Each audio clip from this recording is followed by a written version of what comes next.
वो क्वेश्चन का आंसर बनाना चाहते हो तो ठीक है। अदरवाइज जो जो आंसर बहुत इजी है एंड बुक्स में बहुत ही कंफर्टेबल हो रहे हो, आप पढ़ सकते हो, तो उसका आंसर मत बनाओ।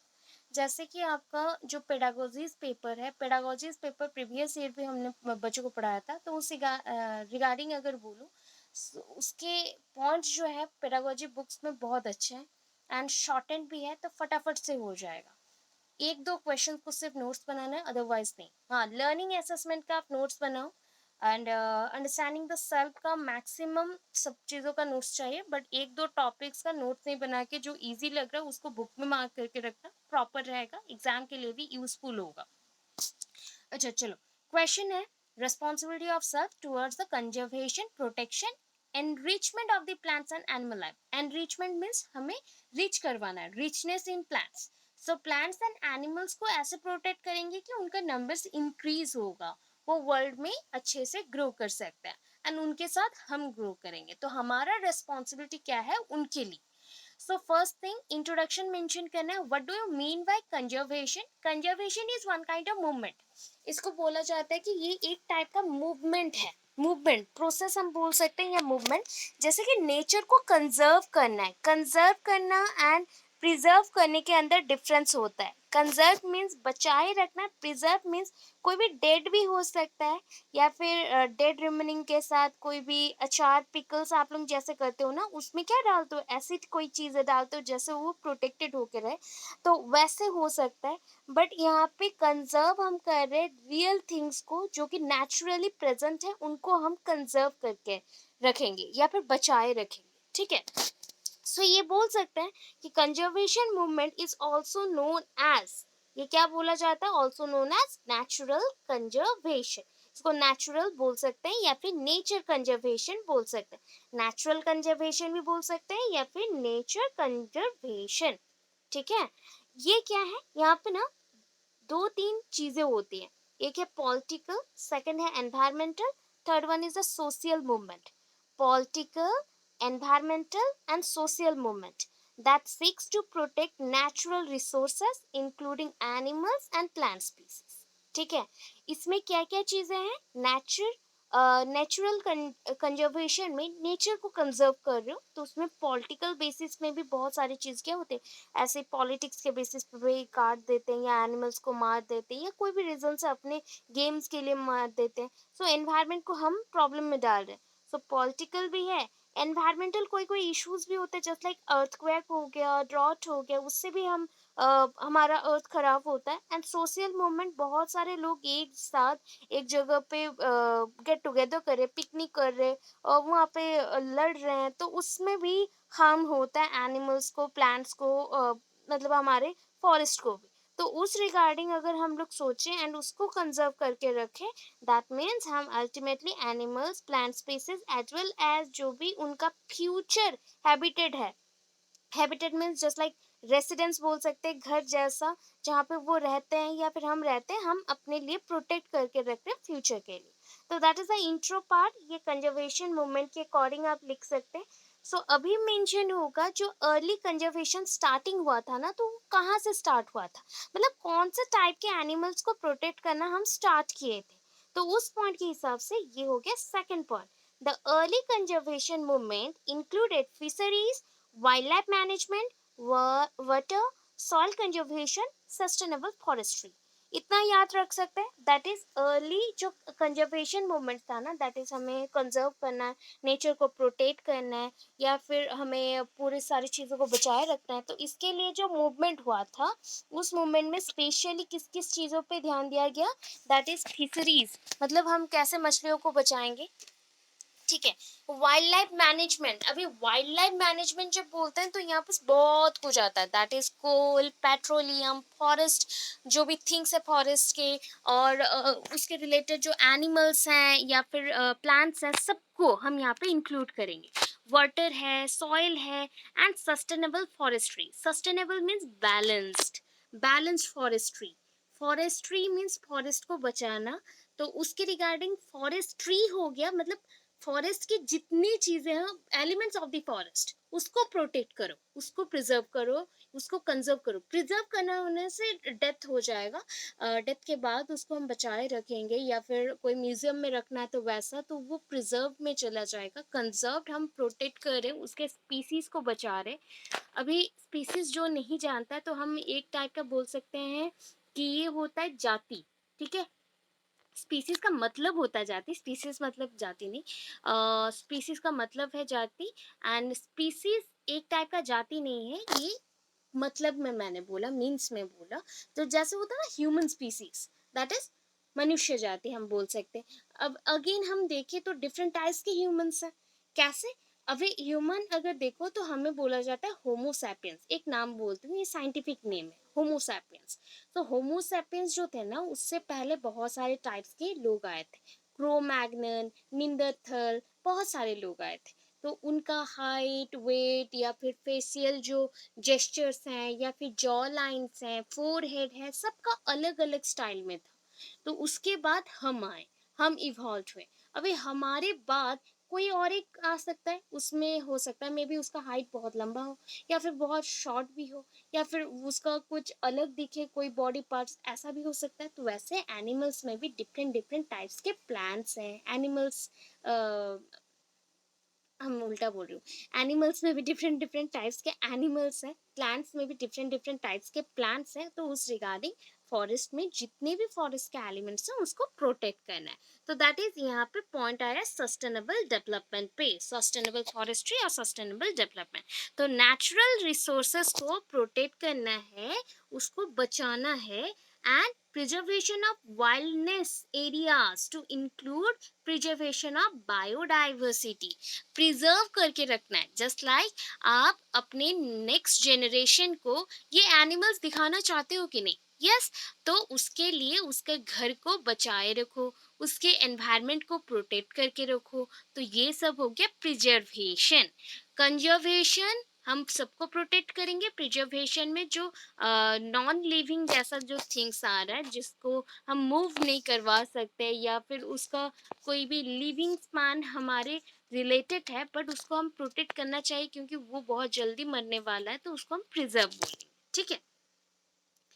बायोडाइवर्सिटी आप जानते हो, bio means living, diversity means various, various type के लिविंग थिंग्स, ठीक है, बायोडाइवर्सिटी।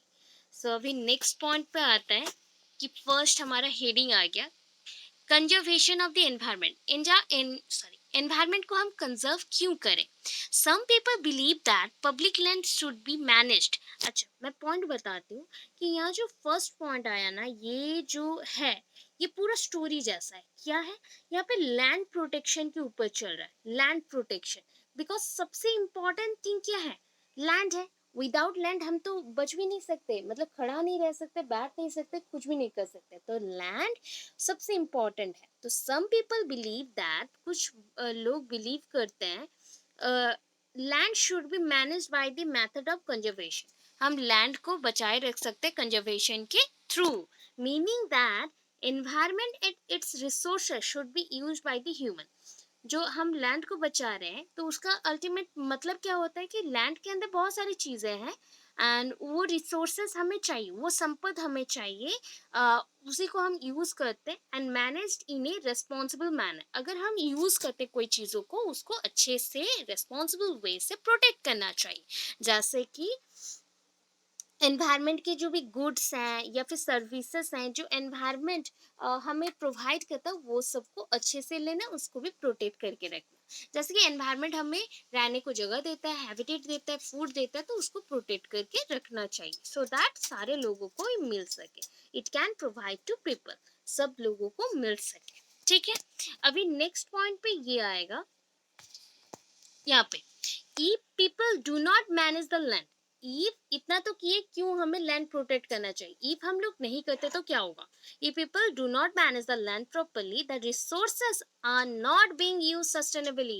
हम बैलेंस्ड वे में कोई भी रिसोर्सेस को, संपत्ति को यूज नहीं कर सकते। सो दैट क्या हो गया? एनवायरमेंट कैन बी डिस्ट्रॉयड, हमारा एनवायरमेंट डिस्ट्रॉयड हो गया and the conservation method will have failed. जिस मेथड को हम यूज करके प्रोटेक्ट कर रहे थे सारी चीजों को, वो फेल्ड हो गया, बिकॉज अगर हम लैंड को यूज नहीं कर सके तो ये क्या हो जाएगा, बैलेंस्ड वे में यूज नहीं हुआ तो फर्दर और लैंड नहीं मिलेगा नेक्स्ट जनरेशन और पॉपुलेशन के लिए। सो दैट इसको प्रोटेक्ट करो। अभी आएंगे preservation of the environment. Environment को कैसे प्रिजर्व करोगे? As far as preservation of the environment is concern, जैसा कि हम जानते हैं, ये अभी कंसर्न का एक पॉइंट आ गया कि प्रिजर्वेशन करना चाहिए एनवायरनमेंट को, तो it tries to maintain the present condition areas of the nature और अर्थ। ये ट्राई क्या कर रहा है, अभी जैसा एनवायरनमेंट है, क्योंकि हम ना पहले जैसे एनवायरनमेंट में नहीं जा सकते जिस टाइम पे एवरी हर you can see the green plants, green earth, water is available, more available than necessary, आपका नेसेसरी से भी ज़्यादा अवेलेबल था। But nowadays these resources are totally reduced और गोइंग टू बी रिड्यूस्ड। अभी रिड्यूस हो रहे हैं या फिर होने जा रहे हैं, तो उसके रिगार्डिंग हम बहुत ही कंसर्न है, हम बहुत ही सोचते हैं कि कैसे प्रोटेक्ट करना चाहिए नेचर को। जो हालत में है उसी हालत में हम प्रोटेक्ट करना चाहिए, अदरवाइज ह्यूमंस के लिए और नहीं मिलेगा। इन द फैक्ट दैट हम अगर ऐसे ही करते रहे तो हमें क्या क्या नहीं मिलेंगी, यहाँ पे वो मेंशन किया गया। जस्ट लाइक हम बार बार एक ही लैंड पे ना क्या करें, फार्मिंग कर रहे हैं, ठीक है, तो क्या हो जाएगा, उसके जो रिसोर्सेस हैं, एलिमेंट्स हैं, मिनरल्स हैं, वो खराब हो जाएंगे and we don't get anything from that land, ठीक है, हमें कुछ नहीं मिलने वाला। बट अगर हम वहाँ पे क्या करें, कुछ कुछ टाइम को छोड़ के हम करें, दैट इज यहाँ पे एक हमने किया पोडू चास एक बोला जाता है, बहुत ही इंपॉर्टेंट है एंड ये सीटेट में भी क्वेश्चन आता है, ओटेट में भी आता है, पोडू चास बोलते हैं। तो हमने एक फार्मिंग किया एंड उसके बाद उसको यूज करने के बाद दैन लैंड को हमने कुछ टाइम तक के लिए छोड़ दिया एंड उसके बाद उसको फिर से हमने स्टार्ट किया, कुछ टाइम के बाद फिर से स्टार्ट किया।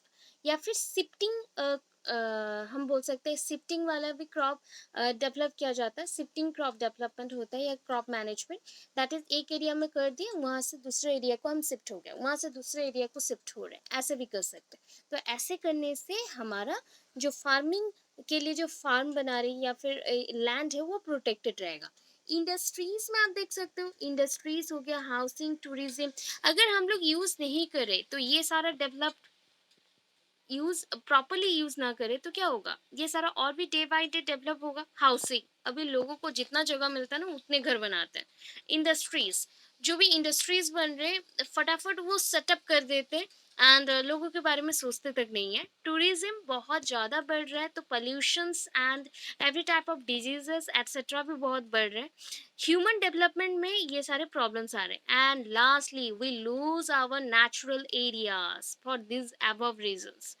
बहुत ज़्यादा ही इंडस्ट्रीज बढ़ गए तो हम अपने नेचुरल एरियाज को हम छोड़ देंगे या फिर नेचुरल एरिया से हम क्या हो जाएंगे, फ्री हो जाएंगे। दैट मीन्स हमें और मिलेगा नहीं, अल्टीमेटली हमें छोड़ना ही पड़ता है। नेचुरल एरियाज नहीं मिलेगा हमें, नेचुरल ऑक्सीजन नहीं मिलेगा एक्सेट्रा। तो ऐसे पॉइंट्स को आपको मेंशन करना है, ठीक है। देन नेक्स्ट आते हैं protection of the environment. Environment को कैसे प्रोटेक्ट करना है, तो सिंगल लाइन मैंने अंडरलाइन किया है, वो लाइन को लिखना है, देन पॉइंट वाइज इधर से चलना है जो मार्क की। It is everyone's duty to protect the environment, ये हमारे सबका ड्यूटी है कि प्रोटेक्ट करना है एनवायरनमेंट को। गो ऑर्गेनिक, सबसे important thing in nowadays is go organic. ये कैंपेन भी चल रहा है। This means to use food and other substances made by organic method, जो ऑर्गेनिक मेथड में यूज होता है या फिर ऑर्गेनिक मेथड में बनाया जाता है उसको यूज करें। जस्ट लाइक फर्टिलाइजर्स आप लोग यूज करते हो, तो आप उसके साथ जो फर्टिलाइजर्स बनाते हो, आज के टाइम पे फर्टिलाइजर्स खरीदने को मिलता है एंड वो उसमें पेस्टिसाइड्स भी रहते हैं जो कीड़े मकोड़ों को मारने के लिए, एंड केमिकल्स भी यूज होते हैं, so that it is very harmful to our land. ये हमारे लैंड के लिए, क्रॉप्स के लिए बहुत हार्मफुल हो जाता है। अगर हम ऑर्गेनिक पे चले, organic that is the simply breakable, हम बोल सकते हैं सिंपली ब्रेकेबल है।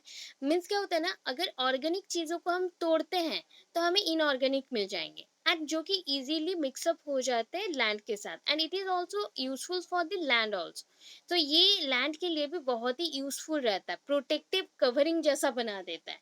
तो उस वजह से जस्ट लाइक आप लोग वेजिटेबल्स ले रहे हो तो वेजिटेबल्स के जो पील अप करने के बाद, वेजिटेबल्स को छुड़ाने के बाद उसके जो पील्स रह जाते हैं, तो उसको आप क्या करते हो, फेंक देते हो कहीं पे फेंको नहीं, एक डिगिंग कर लो एक एरिया में एंड उसमें रख दो। वो जब सड़ जाए, मतलब वो डिस्ट्रॉय होना स्टार्ट करे, वो एक फर्टिलाइजर बन जाएगा, natural fertiliser, that is a organic fertiliser. उसको यूज करो पेड़ पौधे में, वो बहुत ही अच्छे से ग्रो करेंगे। इसमें लैंड्स के जो मिनरल्स हैं वो भी उनको मिल जाएंगे, एंड प्लस जो भी वेजिटेबल्स के मिनरल्स और कुछ भी रह गए हैं वो भी मिल जाएंगे। तो उससे यूजफुल बढ़ेगा, यूजफुलनेस जो प्लांट्स का है वो बढ़ेगा। अभी देखो, गो ऑर्गेनिक से हम तो सेव करें अर्थ को। After that many ways are there, बहुत सारे वेज हैं जिसके थ्रू हम प्रूव कर सकते हैं कि हमारा अर्थ ऐसे चलेगा तो ये प्रोटेक्टेड रहेगा। Just like first one, improves health. अगर आप ऑर्गेनिक फूड खाते हो तो क्या होगा, आपका हेल्थ अच्छा रहेगा। जैसे कि हम अगर फर्टिलाइजर वाला, नेचुरल फर्टिलाइजर वाला फूड खाते तो हमारा हेल्थ में इश्यूज नहीं आएंगे। अगर आप वही क्या करोगे, बहुत ही ऑयली फूड खाओगे या केमिकल्स यूज होते हैं ऐसे फूड खाएंगे, तो हमारा हेल्थ इश्यूज आएगा। तो organic food consumption is said to be healthier. जो भी ऑर्गेनिक फूड को कंज्यूम करते हैं, खाते हैं, कंज्यूम मीन्स खाना, सेड टू बी हेल्दियर, उन्हें हेल्दियर बोला जाता है। क्योंकि अदर जो फूड मार्केट में स्टफ्स मिलते हैं, मतलब फूड मटेरियल्स मिलते हैं, वो आजकल ना केमिकल्स यूज होते हैं। जो मॉल्स में आप लोग यूज करते हो, तो डिफरेंट वेजिटेबल्स को ना बहुत ज्यादा ग्रीन दिखाने के लिए, फ्रेश दिखाने के लिए केमिकल्स यूज होते हैं। अगेन हाइब्रिड बहुत ज़्यादा यूज़ किया जा रहा है आजकल, वेजिटेबल्स में हाइब्रिड प्रोडक्शंस हो रहे हैं। दैट मीन्स वन टाइम में, वन इंजेक्शन से एक रात के अंदर, ओवरनाइट के अंदर क्रॉप्स का लेंथ इंक्रीज किया जा रहा है। तो वो सारे टेस्टलेस भी लगते हैं एंड हेल्थ इश्यूज भी क्रिएट करते हैं। तो ये है, बिकॉज इसमें हार्मफुल ड्रग्स, केमिकल्स यूज होते हैं, इससे हमारे बॉडी में डिजीजेस क्रिएट होंगे। अभी देखो, save birds and other animals. अगर क्रॉप्स ग्रोइंग हो रहे, that is when crops are growing using artificial fertiliser, that means उसमें केमिकल्स रहेंगे। अभी सपोज थिंक कर लीजिए कि उसमें कीड़े लग गए हैं एंड उसको प्रोटेक्ट करने के लिए हमने क्या किया, केमिकल्स यूज कर दिया। तो बर्ड्स क्या करेंगे, बर्ड्स तो खाना खाने आएंगे ना। तो अगर कीड़े मर गए तो ठीक है, बट उसी क्रॉप्स के ऊपर तो बर्ड्स भी डिपेंडेंट है, बिकॉज कीड़े और मिले नहीं, तो वो खाना वो कंज्यूम किए केमिकल्स वाले, तो उनके हेल्थ में भी इश्यूज आएंगे एंड वो भी बहुत जल्दी मर जाएंगे, वैसे एनिमल्स में मर जा रहे हैं। तो ये जो केमिकल टॉक्सिक सब्सटेंसेस यूज हो रहा है, पेस्टिसाइड्स हम लोग बोल रहे हैं, जिसके थ्रू बहुत सारे एनिमल्स मर जाते हैं। Minimise water and land pollution, सबसे इम्पोर्टेंट। अभी बहुत सारा स्वच्छ भारत अभियान चल रहा था, बहुत कुछ होता है। रिवर्स को प्रोटेक्ट करने के लिए, रिवर को हम पोल्यूशन फ्री बनाना चाहते हैं। गंगा में ये स्कीम चला था एंड कुछ अमाउंट का तो उन्होंने क्लीन भी किया, but it's not possible to clean every time, because ये एक स्कीम था एंड उसके थ्रू कुछ मंथ का ये प्रोग्राम चला। बट लोगों को सोचना चाहिए कि प्रोटेक्शन कैसे करें। सो इसके थ्रू क्या होता है ना, सपोज आप यूज कर रहे हो बारिश का पानी यूज कर रहे हो किसके लिए, नहाने के लिए, इट्स ओके, बिकॉज वो क्लीन है, उसको आप छान लो, बस हो गया। बट सपोज ये क्या हो गया कि हम ना पेस्टिसाइड्स को क्या कर रहे हैं और बढ़ा दिए, क्रॉप्स में बढ़ा रहे।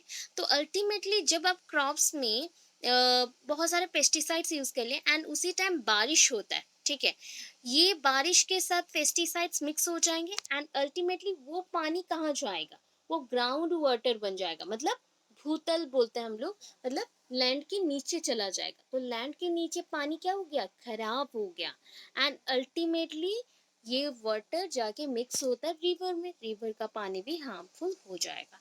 एंड हम क्या करेंगे, रिवर में जितने भी एनिमल्स हैं, जस्ट लाइक फिशेस हैं, बहुत छोटे छोटे एनिमल्स हैं या इंसेक्ट्स हैं, वो सारे मर जाएंगे। सो नेक्स्ट चलते हैं ग्रो ट्रीज। मतलब ये तो सबसे अच्छा चीज़ है, बचपन से हमें थिंक किया गया था या समझाया जाता है कि थिंक करो कि आप ग्रीन एनवायरनमेंट में जीना चाहते हो तो उसके अकॉर्डिंग पेड़ लगाओ। तो ये हम थिंक करते हैं। सो ट्रीज आर लाइफ सेवियर्स, ये जो लाइफ सेव करने के लिए इम्पॉर्टेंट है trees, you know that very well. For many animals, for birds, and including all the population of humans, जितने भी है उनके लिए भी ये important है. ट्रीज क्या करता है ना, ट्रीज बहुत उसके ब्रांचेस को ग्रो करता है एंड ग्रो, हम अगर उसको और ज्यादा ग्रो करवाते हैं तो वो क्या करेगा, जितना आप ग्रो करवाओगे उतना प्रोटेक्शन देगा. It should be duty to everyone to grow trees, grow more trees. जितना हो सके उतना ज्यादा ट्रीज को लगाना चाहिए. उसके एडवांटेज हमने ना नीचे दिए हैं, तो आप क्या करोगे, ओनली उसके पॉइंट्स लिखोगे, हेडिंग्स लिखोगे, बिकॉज अभी तक जितने पॉइंट्स मैंने मार्क किए हैं उतना लिखेंगे तो ऑलरेडी 2 पेजेस ऑलमोस्ट कंप्लीट हो जाएंगे. तो अभी हमें क्या करना है, ओनली पॉइंट्स में जाना है. Decrease air pollution, because green environment is very much helpful to purify the chemical toxicants from air. तो एयर से जो केमिकल्स होते हैं, टॉक्सिकेंट्स होते हैं, मतलब टॉक्सिक सब्सटेंसेस होते हैं जो हवा में घुल मिल जा रहे हैं, उससे हमें ट्रीज प्रोटेक्ट करते हैं. मिनिमाइज किया जाता है पोल्यूशन को. ठीक है, ह्यूमिडिटी कंडीशन भी कम हो जाता है, रेनिंग होती है, बारिश होती है, बारिश से बहुत अच्छा हो जाता है, एयर पॉल्यूशन बहुत रिड्यूस होता है. मतलब प्लांट्स लगाने से इतने सारे बेनिफिशियल्स हैं. Absorb sun's heat. अभी देखो, अभी के टाइम पे 42 डिग्री टेम्परेचर चल रहा है. So that temperature every time increases और day by day increases. Every time increase नहीं होता, हर एक साल कुछ कुछ पॉइंट्स में ये इंक्रीज होता है. क्यों होता है? Because every year we cut down many more trees from the forest, or forest bush fire also occurred by many persons. So ऐसे वो साफ करने के लिए फॉरेस्ट को आग लगा देते हैं. तो इससे क्या होता है, डिस्ट्रॉय हो गया फॉरेस्ट. अगर प्लांट्स ही नहीं रहेंगे तो जो हीट है, सनलाइट है, जो एब्जॉर्व करना चाहिए ग्रीन प्लांट्स, वो एब्जॉर्व नहीं किया, उतने अमाउंट का सनलाइट नहीं किया, तो हमारे अर्थ में ही वो रह जाता है, रिफ्लेक्ट बैक भी नहीं होता है. तो ये क्या हो गया, गर्म हो गया. एक बंद कमरे में अगर आप क्या करो, हीटर जला दो बहुत टाइम के लिए, तो आपका रूम गर्म हो जाता ना. सेम थिंग है. आप थिंक कर लो, एक अर्थ अर्थ पूरा एक कंपार्टमेंट जैसा है या फिर रूम जैसा है, उसमें हीट आ रहा है, सनलाइट का हीट आ रहा है. तो ये हीट उसके अंदर रह रह के अगर कोई चीज उसको एब्जॉर्व कर लिया तो रिड्यूस हो जाएगा. अगर नहीं किया तो वो बढ़ बढ़ के और ज्यादा क्या करेगा, हीट को बढ़ा देगा, एंड उसके थ्रू बहुत ज़्यादा टेम्परेचर इंक्रीज होने लगेगा. एंड उसके थ्रू क्या हो जाएगा, हमें प्रॉब्लम होगी, स्किन इश्यूज आएंगे, स्किन कैंसर एटसेट्रा आएंगे. ब्रिंग रेनफॉल, अभी मैंने बोला था, बिकॉज प्लांट्स एक मीडिएटर जैसा है, प्लांट्स के थ्रू ही वाटर साइकिल कंप्लीट होता है. बिकॉज वाटर साइकिल में सबसे इम्पॉर्टेंट है लैंड. ठीक है, लैंड एंड ट्रीज. ट्रीज, ठीक है, सबसे इम्पोर्टेंट है. अभी और क्या इम्पोर्टेंट है, एयर और एनवायरनमेंट. ठीक है, एयर में क्या है ना, क्लाउड्स होंगे. मतलब एनवायरनमेंट में हमारा क्या है, या फिर एटमॉस्फेयर में हमारा क्या है, क्लाउड्स होंगे. ये क्लाउड्स कब जमा होंगे, जब यहाँ पे क्या आएगा, गैसेस फॉर्म में कुछ आएगा. कहाँ से आएगा, जब आपका होता ना पानी है बहुत ज्यादा, तो वहां से एवापोरेशन होता है, वेपर फॉर्मेशन होता है, पानी सूखता है गर्मी के वजह से, एंड वही पानी ऊपर उठ के एटमॉस्फेयर में जाके जमा हो जाते हैं, क्लाउड्स फॉर्मेशन करते हैं. एंड क्लाउड्स ग्रीन प्लांट्स के थ्रू वो उसको हेल्प करने के लिए क्या होगा, बारिश करेगा. दैट इज ग्रीन प्लांट्स जितने ग्रीन होंगे उतना ही ज्यादा वो सनलाइट को खींचेगा. अल्टीमेटली सनलाइट को खींचेंगे तो हमारा क्या होगा, लैंड में जो पानी है, पानी सूखा नहीं जल्दी से, बट धीरे धीरे जो सूखना स्टार्ट किया, बिकॉज हीट जो एब्जॉर्व हो गया उसके थ्रू, वो हीट अभी एवापोरेट करना स्टार्ट करेगा, वेपर फॉर्मेशन करना स्टार्ट करेगा. जो जितना वेपर फॉर्मेशन होगा, रेनफॉल उतना ज्यादा होगा. ठीक है, तो वेपर फॉर्मेशन करने के लिए, अर्थ को कूल रखने के लिए लैंड भी चाहिए, ट्रीज भी चाहिए, एंड एटमोस्फियर भी चाहिए. सो जैसे कि डेजर्ट बनना जाए, तो डेजर्ट अगर बन गया, डेजर्ट एरिया में आप जानते हो ज्यादा बारिश नहीं होता है as compare to other area जहाँ पे बहुत ज्यादा, जैसे कि आप जानते हो ऐसे रेन फॉरेस्ट जो होता है, बहुत बड़े बड़े पेड़ रहते हैं वहाँ पे, तो वहाँ पे हमेशा बारिश होते रहता है, ठंडा एरिया रहता है. तो क्यों होता है, due to plants. Plants help करते हैं क्लाउड्स फॉर्मेशन में, इवापोरेशन में, एंड इसके थ्रू अगेन बारिश होता है. तो ये साइकिल कंटिन्यू चलते रहता है साइक्लिक वे में, that is water cycle. Minimise travel, every time अगर आप ट्रैवल करते हो ना, इसके थ्रू पॉल्यूशन क्रिएट होता है बहुत ज़्यादा। Travel is for fun, recreation, learning, it's okay, ये सारा होना ही चाहिए। It doesn't mean we should avoid travel, इसका मतलब नहीं है कि हम ट्रैवल को अवॉइड करना चाहिए। डेफिनेटली अवॉइड ट्रैवल कब करेंगे हम, जब it's not necessary. That is for example travelling to our work place daily for miles together, हम हमेशा अपने काम के लिए बहुत ज़्यादा दूर तक जाते हैं। This adds to air pollution, ये क्या करता है, एयर पॉल्यूशन में सपोर्ट क्रिएट किया। दैट इज हम जो भी व्हीकल्स यूज़ कर रहे हैं, जो भी ऑटोमोबाइल्स यूज़ कर रहे हैं, उससे जो भी हार्मफुल जो धुआं आ रहा है, दैट इज एसेस आ रही है या धुआं आ रहा है, तो उससे थ्रू ना जो हम बोलते हैं कि हमारा जो पेट्रोल डीजल है वो जल के जो धुआं आया, दैट इज फ्यूल, जलने के बाद, बर्न के बाद जो धुआं आता है, उसके थ्रू पोल्यूशन क्रिएट हो। तो इसके थ्रू दो तीन टाइप के पोल्यूशन क्रिएट होते हैं, एक है एयर पॉल्यूशन, दूसरा है साउंड पॉल्यूशन। उसके थ्रू रोड एक्सीडेंट्स तो और एक है, ठीक है। रोड एक्सीडेंट्स मल्टीपल टाइम्स होते हैं, इवन इफ आप डे टू डे लाइफ में देखते हो कि एवरी डे कोई ना कोई एक्सीडेंट्स हो जाता है। तो इसके थ्रू ट्रैवल थोड़ा हम अगर मिनिमाइज करें तो प्रॉपर रहेगा। अच्छा, ये एक फैक्ट है, 90% of people who go for work travel some travel, ये अच्छा मतलब हम लोग जब भी जाते हैं कहीं पे भी तो हम ट्रैवल करते हैं, तो 90% पीपल तो अपने वर्क के लिए ट्रैवल करेंगे। सम यूज ऑटोमोबाइल्स, बहुत लोग ऑटोमोबाइल्स व्हीकल्स यूज करते हैं। बट अगर हम सेफर पॉइंट्स पे देखते हैं तो साइकिल इज वेरी इंपॉर्टेंट। जो लोग साइकिल से जाते हैं या वर्किंग करते हैं तो वो लोग पोल्यूशन कम करते हैं। And it is not feasible for long distance travel. अगर साइकिल सेफ है, वर्किंग भी सेफ है, वर्क करके चलो, but it is not safe for, और इट इज नॉट फिजिबल, मतलब ये हमेशा तो सही नहीं है ना। आप लॉन्ग डिस्टेंस में जाना चाहते हो, 50 किलोमीटर दूर आपका जॉब एरिया है, तो वहाँ पे क्या हम साइकिल लेके जाएंगे? तो वो तो पॉसिबल नहीं। तो हमें जितना हो सके उतना वर्क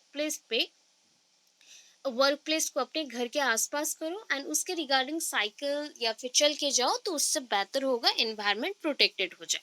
ये बोला गया। Safe rain water, water, drinking water and fresh water is provided by some perennial rivers. अभी के टाइम पे जो हमेशा जो रिवर्स रहते हैं ना, कम सूखते हैं, वो तो पानी दे रहा है, ठीक है। मतलब समर के टाइम पे वो सूख जाता है, बाकी टाइम पे तो वो पानी दे रहा है ना, ड्रिंकिंग वाटर हो गया, फ्रेश वाटर हो गया, वो दे रहा है। बट अदर देन दैट, जो आप ग्राउंड वाटर यूज करते हो या फिर रेनफॉल वाटर यूज करते हो, वो सभी यूजफुल है।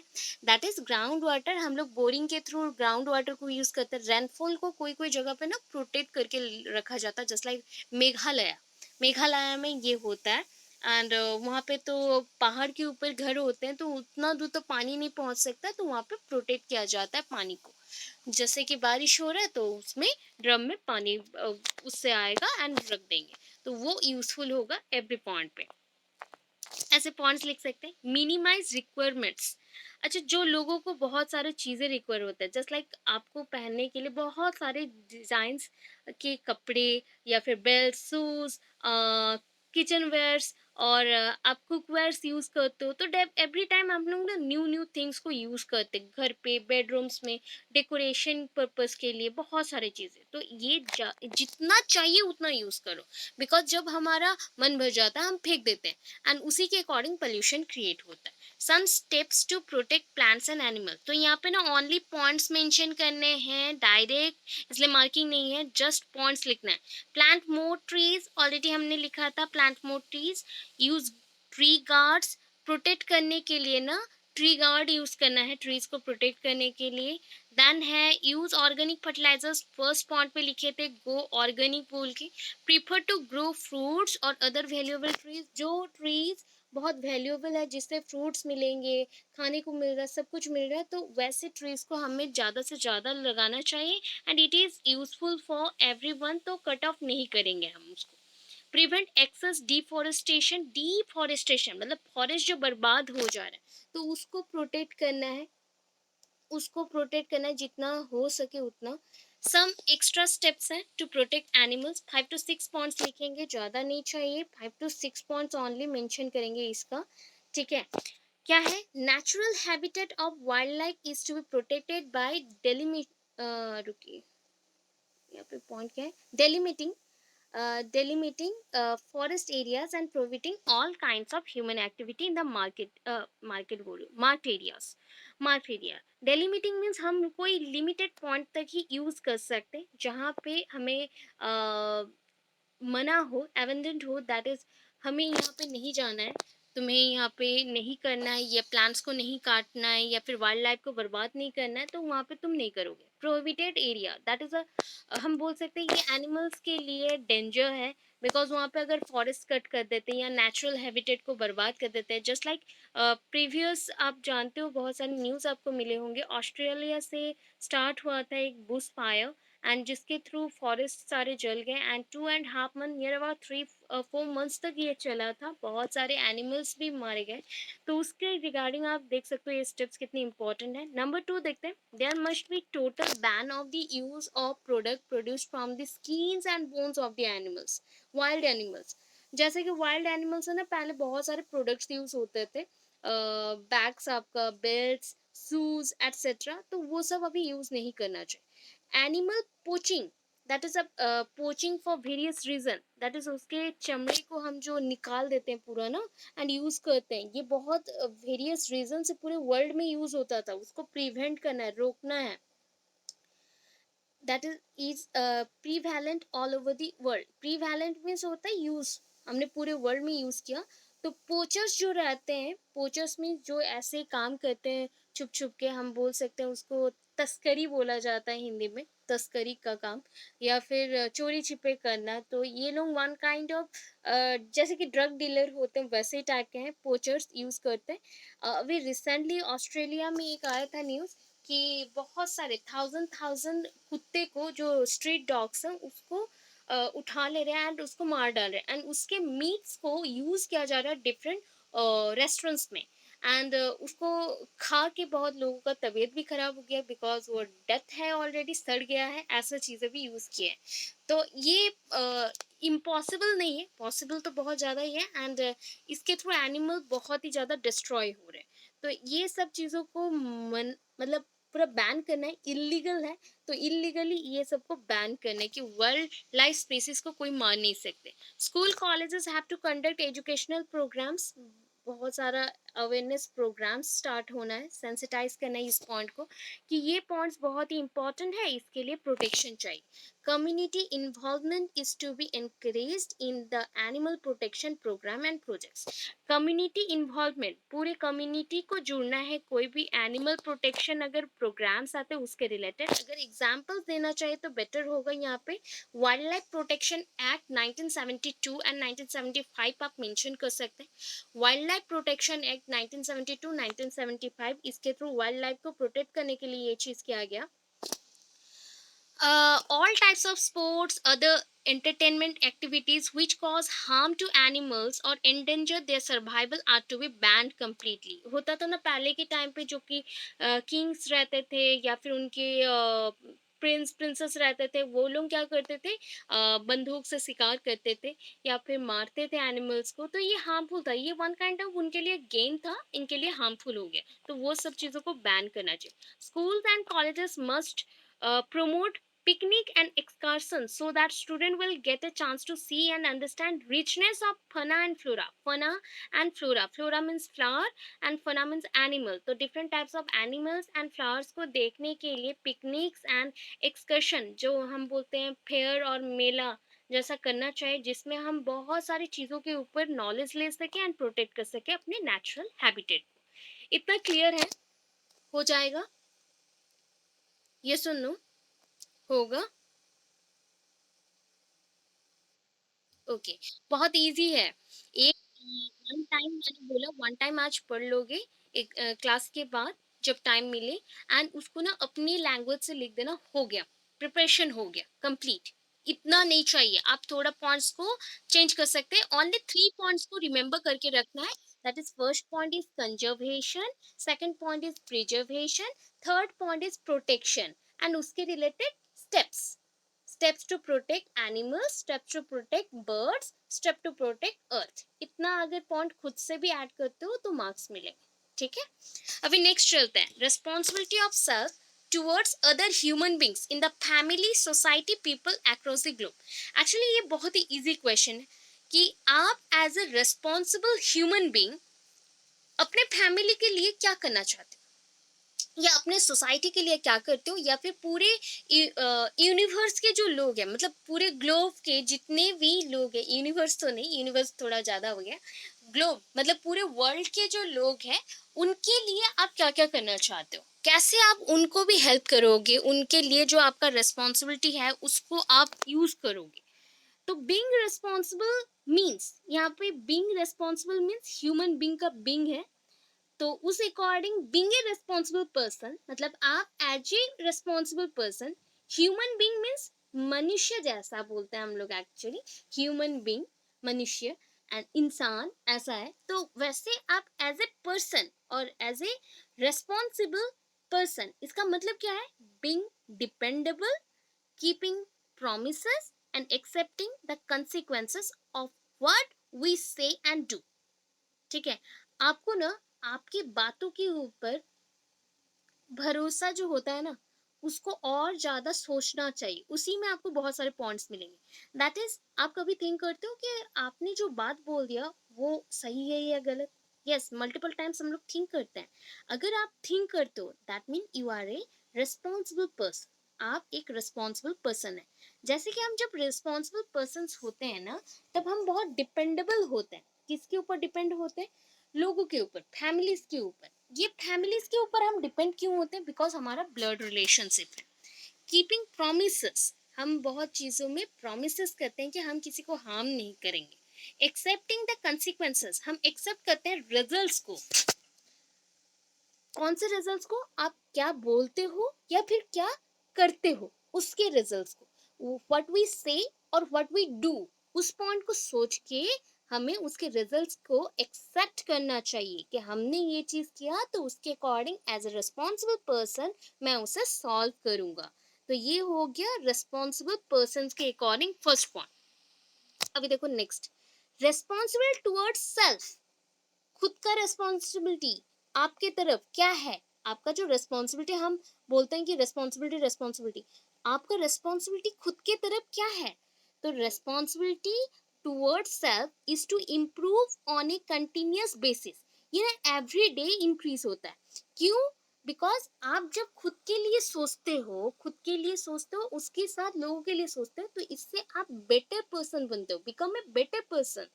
ठीक है, few more important things that everyone forgets are to love oneself, take care our wishes and interests too।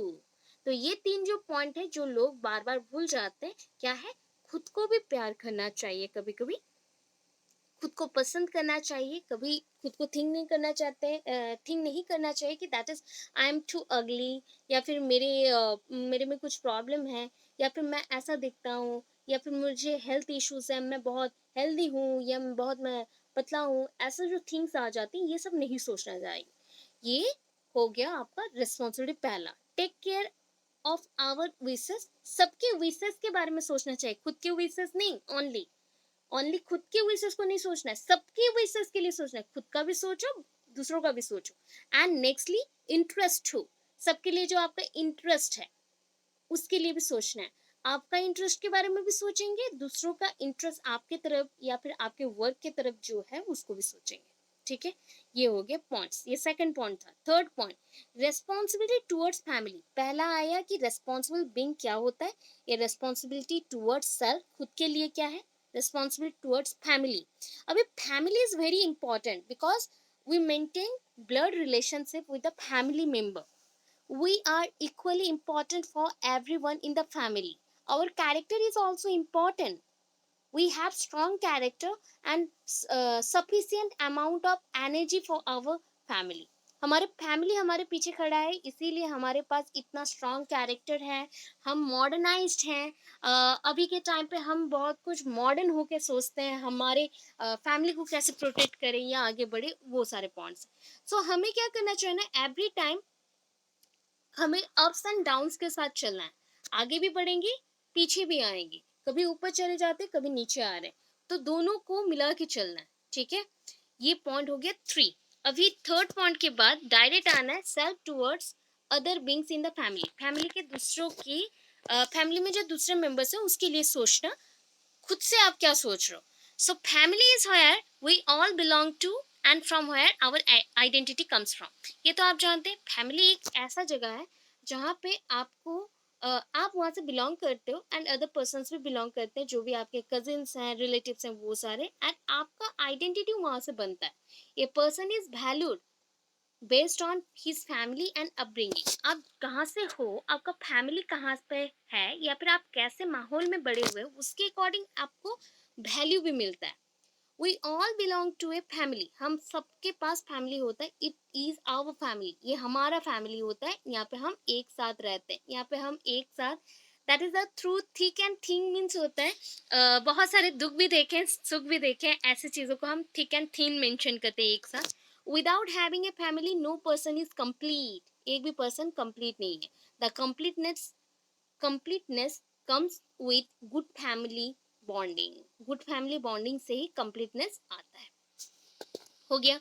तो उसके बाद ना सेम पॉइंट्स अगेन मेंशन है, family is a bond, a long lasting relationship. तो ये पॉइंट तो already mention कर दिए, तो इसको आप स्किप कर सकते हो, कोई प्रॉब्लम नहीं है। इतना ज़्यादा जो मेंशन है उसी को एक्सप्लेन किया गया कि बॉन्डिंग डजंट मीन कि every time it happens with good things. Bonding always जो गुड थिंग्स के लिए होगा ऐसा भी नहीं है। बॉन्डिंग के साथ एवरी टाइप ऑफ एक्सेप्टेंस है। आप कोई भी पर्सन को उसके बुराई के साथ भी एक्सेप्ट करते हो, कोई भी पर्सन को अच्छाई के साथ भी। That is understanding, acceptance, belongingness, that is a sameness. Sameness means sightedness, और जो बुरा वाला सेमनेस नहीं, that is a sameness, SAMENESS। हम लोग सब सेम सेम है, इसलिए हमारा फैमिली बना है। तो ये होता है फैमिली बॉन्डिंग। ठीक है। अभी का टाइप का फैमिली देखो, ये कुछ भी नहीं करना है, ये सिर्फ फैमिली के बारे में बहुत ज्यादा ही ऐसे लिख दिया है। इंडियन जॉइंट फैमिली, ये इंपॉर्टेंट है। अच्छा, अभी के कितने टाइप के फैमिलीज हैं? फैमिलीज के टाइप बोलिए। How many type of families there in India? World का बात बाद में करेंगे। In India how many types of family is present? बोलिए। जानते हैं? आप लोग जानते हो, आपको पता है पूरा?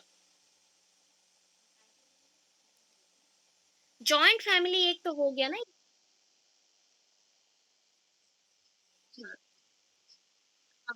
Joint and nuclear family. Joint, चलो जॉइंट फैमिली जो थोड़ा सा म्यूट कर दो। ओके। जॉइंट फैमिली क्या है? That is a extended family, मतलब बड़ा फैमिली। तो ये joint family also undivided family, मतलब जॉइंट है ना तो अनडिवाइडेड, उसको डिवाइड नहीं कर सकते। सब कुछ काम ना जॉइंट में होगा। Undivided family, joint house hold, सब लोग मिलजुल के काम करते हैं। एक्सटेंडेड फैमिली, बड़ा फैमिली है, ऐसा सिस्टम में चलता है। ये लार्ज अनडिवाइडेड फैमिली है where more than one generation live together in a common house। एक ही छत के नीचे एक कॉमन हाउस में एक जनरेशन से ज्यादा लोग रह सकते हैं।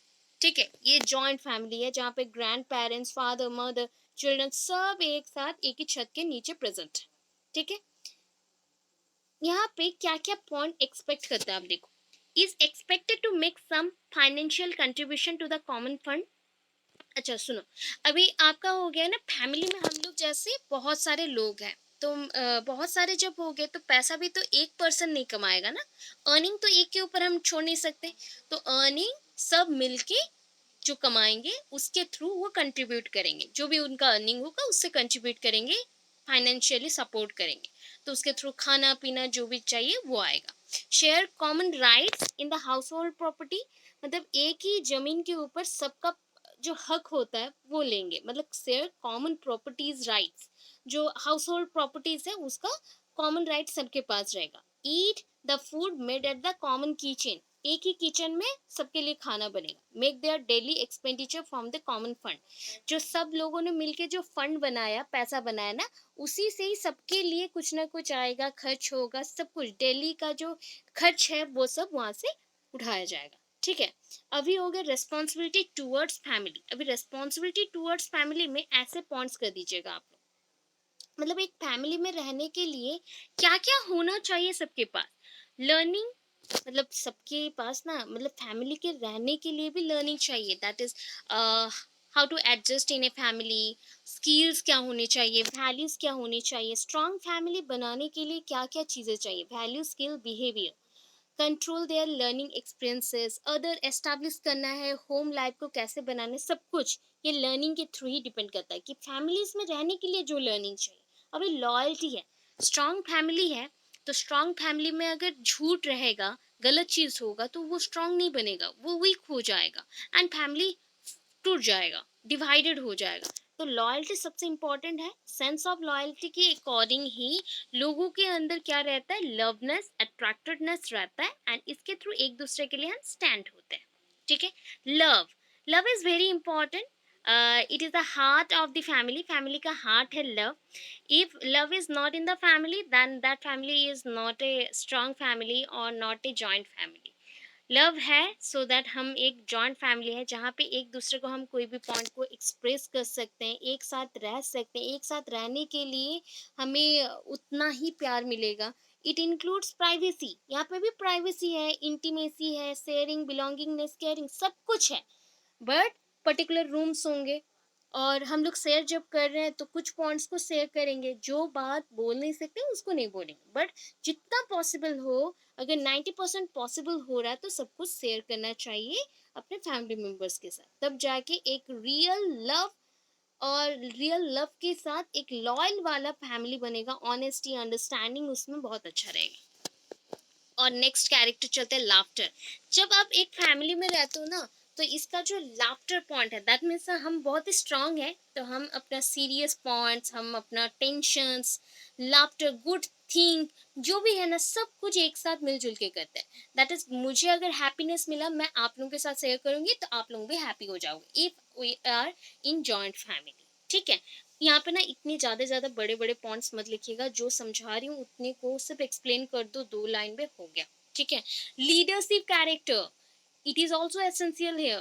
Family members, usually the adult, जो एडल्ट होते हैं फैमिली के, वो रेस्पॉन्सिबिलिटी सबसे पहले लेते हैं एंड लीड करते हैं फैमिली को, that is a leading character उनके पास है।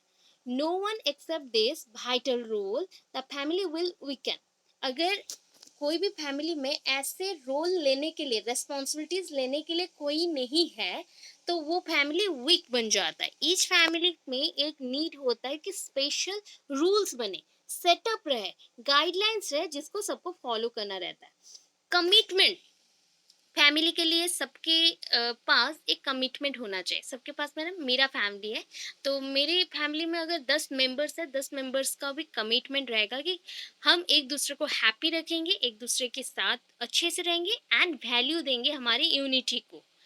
एप्रिशिएशन, मतलब हम स्ट्रांग फैमिली है तो सारे प्रॉब्लम्स को टॉक करके हम क्या कर सकते हैं, करेक्ट कर सकते हैं, अप्रिसिएट कर सकते हैं एक दूसरे के प्रॉब्लम को क्या है एंड जो भी उनको सक्सेस मिला है उसको भी। सो ह्यूमन नीड्स ऐसे ही फुलफिल होगा। Communication, members of strong families work at developing good communication skills, बहुत वर्क करते हैं, बिकॉज क्या होता है ना, आजकल के झगड़े में बहुत लोग स्लैंग यूज कर देते हैं, तो पर्टिकुलरली ये अगर जॉइंट फैमिली हो गया तो पॉइंट क्या हो जाएगा, ये इश्यूज क्रिएट करेगा एंड जो भी प्रॉब्लम्स आएंगे उससे जॉइंट फैमिली न्यूक्लियर फैमिली बन जाएगा। तो communication is very important and उसमें बहुत सारे लोग जो मेंबर्स हैं बहुत ही ज़्यादा टाइम यूज़ करते हैं कि एक दूसरे को कैसे हैप्पी रखे कम्युनिकेशन के थ्रू भी, तो ये इंपॉर्टेंट है। स्पिरिचुअल वेलनेस, जब स्ट्रांग फैमिली है, कोई भी सेरेमनीज होता है, रिचुअल्स होता है या रिलीजियस प्रोग्राम्स होता है, तो हम एक दूसरे के लिए प्रेयर करते हैं, हम एक दूसरे के लिए प्रेयर करके पावर लेते हैं, बिलीव रखते हैं, स्ट्रेंथ बनाते हैं। कॉपिंग एबिलिटी, हम एक दूसरे को ना क्या करते हैं, जस्ट लाइक कॉपी भी करते हैं। क्या है ये कॉपिंग मीन्स होता है, कौन सा कॉपी, हम बोल सकते हैं 2 टाइप का है। छोटे बच्चे जो है बड़ों को कॉपिंग करेंगे, दैट इज उनके इमिटेशंस, उनके रूल्स या रेगुलेशन को सीखेंगे। यहाँ पे कॉपिंग है मिक्सअप होना, that is I M corp of with you, आपके साथ मैं थोड़ा बैलेंस करके चल रही हूँ, तो यहाँ पे बैलेंस इंपॉर्टेंट है, ये एबिलिटी भी ये फैमिली में रहना चाहिए। अगर क्राइसिस बढ़ गया, स्ट्रेस बढ़ गया, एक ही पर्सन बहुत ही स्ट्रेस ले रहा है, तो वो उसका तो डेथ हो जाएगा उस टेंशन में। तो ऐसा नहीं करके सारे पर्सन एक दूसरे के साथ प्रॉब्लम सॉल्विंग मेथड में सब कुछ काम करेंगे, कि नहीं हम एकजुट होके एक साथ स्ट्रांग बन के प्रॉब्लम को सॉल्व करेंगे एंड कॉन्फिडेंट हो जाएंगे। देन देखो सेल्फ टूवर्ड्स सोसाइटी, सोसाइटी के लिए आप क्या सोचते हो? सोसाइटी में तो हम बहुत सारे रिलेशनशिप बनाते हैं, that is we maintain our bonding, we share our strong relationship with each other. It is a big relationship, क्योंकि सोसाइटी एंड हमारे अंदर बहुत सारे रेस्पॉन्सिबिलिटीज हैं। अभी देखो responsibility towards the society, as we grow up responsibility towards society क्या हो जाएगा, ग्रो करेगा। आपका रेस्पॉन्सिबिलिटी बचपन में था कि आप सोसाइटी में जो कुछ कोई भी बोले तो आप उसको मानो। अभी क्या हो गया, रेस्पॉन्सिबिलिटीज बड़े हो रहे हैं एंड ये डिफर करता है एवरी पॉइंट पे, because we are different from each other. तो उसके अकॉर्डिंग सोसाइटी के रेस्पॉन्सिबिलिटीज भी हमारे अकॉर्डिंग चेंज होंगे। So if we give much importance to our personal matter, just look our private interest, we will only get a very faint image of our society, or maybe it is not clear to our eyes. अगर ना सिर्फ आप आपके बारे में सोचते हो या फिर खुद अपने प्राइवेट इंटरेस्ट पे ही ध्यान देते हो, तो आपका जो इमेज है ये गंदा सा इमेज क्रिएट होगा सोसाइटी के सामने। या फिर सोसाइटी का जो इमेज है ना आपके लिए वो बहुत बुरा रहेगा कि हाँ ये सोसाइटी है, ये सोसाइटी का इमेज ऐसा क्यों हो गया, ये मुझे पसंद नहीं आ रहा। तो आप अगर सोसाइटी के लिए थिंक ना करो तो सोसाइटी में कुछ भी आपके लिए नहीं रहेगा। तो सोसाइटीज इम्पोर्टेंस, अभी सोसाइटी का जो इम्पोर्टेंस है ना, ये पॉइंट तो मैंने हेडिंग के लिए टिक किया है, बाकी आप यहाँ से कुछ भी नहीं लिखेंगे बिकॉज मार्क मैंने नहीं किया है। तो आप क्या करोगे, ये पॉइंट टिक, सोसाइटी के इम्पोर्टेंस के अकॉर्डिंग मैंने कुछ पॉइंट्स ऐड किए। Having healthy outdoor environment is crucial to maintaining human society in the future। अगर हम ना हमेशा क्या करें, आउटडोर प्रोग्राम्स करते हैं, मतलब एवरी टाइम हम लोग पिकनिक करेंगे, पार्टीज करेंगे एनवायरनमेंट में, बाहर घर में नहीं बाहर करेंगे, तो हमारा एनवायरनमेंट प्रोटेक्ट नहीं होगा। तो ये होता है इम्पोर्टेंस फॉर सोसाइटी, कि आपका रोल क्या होना चाहिए यहाँ पे, सोसाइटी इम्पोर्टेंस है ना, तो ये हमें प्रोटेक्ट करने के लिए बोला गया है। नेक्स्ट है अर्थ का population day by day increase कर रहा है, दैट मीन्स हम बोल सकते हैं ओवर क्राउडेड है, बढ़ते जा रहा है। तो हमारा क्या हो जाएगा, जो रिसोर्सेस हैं, फूड मटेरियल्स हैं, क्लॉथिंग है, शेल्टर्स है, वो खत्म होने को आ रहे हैं। तो ये चीज जैसे हमें प्रॉब्लम ना क्रिएट करे, तो हमें हमारे सोसाइटी को प्रोटेक्ट करना है। थर्ड पॉइंट, ये जो अर्थ का पॉपुलेशन है इससे क्या होता है ना, वेटलैंड, वेटलैंड मीन्स जो पानी वाला एरियाज है, ठीक है, वो भी धीरे धीरे खत्म हो रहा है, बिकॉज उसी एरियाज में इंडस्ट्रीज बन जा रहे हैं, फूड प्रोडक्शन हाउसेस बन जा रहे हैं, या फिर रेसिडेंशियल डेवलपमेंट घर बनाया जा रहा है, या फिर कोई चीज़ों को रखने के लिए लॉगिंग हाउसेस भी बनाए जा रहे हैं। तो इसके थ्रू क्या हो रहा है ना, जो स्पीसीज मतलब जो पेड़ पौधे वहाँ पे थे वो मर जा रहे हैं, फ्लोरा फना सब डेथ हो जा रहा है, मतलब पूरा बोल सकते हैं, उसको बोलते हैं विलुप्त होना और एक्सटिंक्शन होना, गायब हो जाना, ऐसा है। It is vital that healthy environment, इसलिए ये इम्पोर्टेंट है, हेल्दी एनवायरनमेंट को हम जितना हो सके उतना प्रोटेक्ट करें हमारे फ्यूचर जनरेशंस के लिए। हमारा जो the main factor that healthy environments are important for individuals are resource.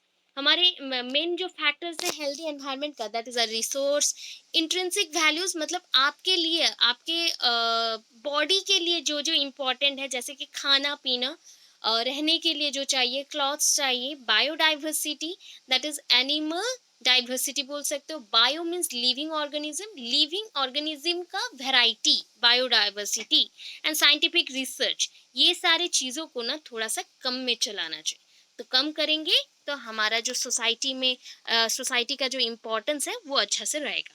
अभी आपका ड्यूटीज क्या है सोसाइटी के लिए, सोशल सर्विस दोगे आप, to keep the surrounding clean, surrounding को क्लीन रखोगे, to eradicate social evils, society में जो बुरा चीज चल रहा है उसको आप क्या करोगे, खत्म करोगे, इराडिकेट मीन्स पूरा आउट करना, कोऑपरेशन, अच्छे से हम कोऑपरेट वे में रहेंगे एक दूसरे के साथ, to spread love among others, सबके साथ प्यार से रहो, प्यार मतलब फैलाओ भी, मतलब हम स्प्रेड करेंगे यहाँ पे, हेल्प इन अरेस्टिंग क्रिमिनल्स, ये लोगों को बहुत ज़्यादा डर लगता है कि मैं मर जाऊँगा, बट आप अगर नहीं किसी को अगर जानते हो जैसे कि क्रिमिनल्स हैं या चोर है, उसको अगर पुलिस में नहीं डालते हो या फिर लॉ के अकॉर्डिंग नहीं देते हो, तो वो और भी कोई कोई प्रॉब्लम करेगा और भी क्रिमिनल एक्ट करेगा जो कि सोशल इविल्स के जैसा होगा। उसमें लोगों का बहुत ज़्यादा रिसोर्सेज खराब होगा, लैंड्स खराब होगा, सब कुछ खराब होगा, तो उसको अरेस्ट करवाने में हेल्प करना चाहिए।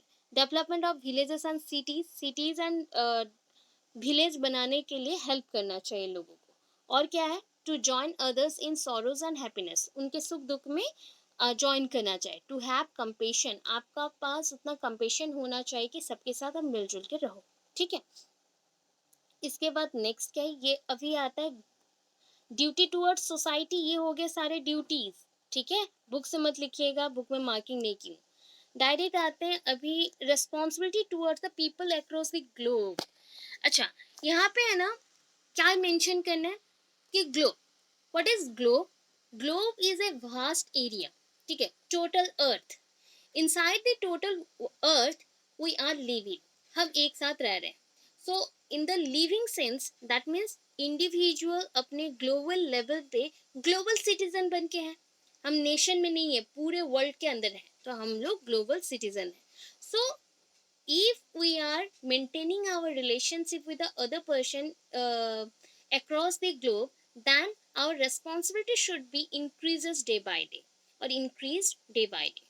तो ये जो इंक्रीज हो जाएगा, इससे आपको क्या क्या रेस्पॉन्सिबिलिटीज लेना है, तो 2 लाइन आप ओनली मेंशन करेंगे कि ग्लोब के अंदर हम लोग रह रहे हैं एंड हमें रिलेशनशिप मेंटेन करना चाहिए। तो उसके थ्रू जो रेस्पॉन्सिबिलिटीज हैं उसके छोटे छोटे पॉइंट्स मैंने कर दिया, उतना ही ओनली लिखिएगा।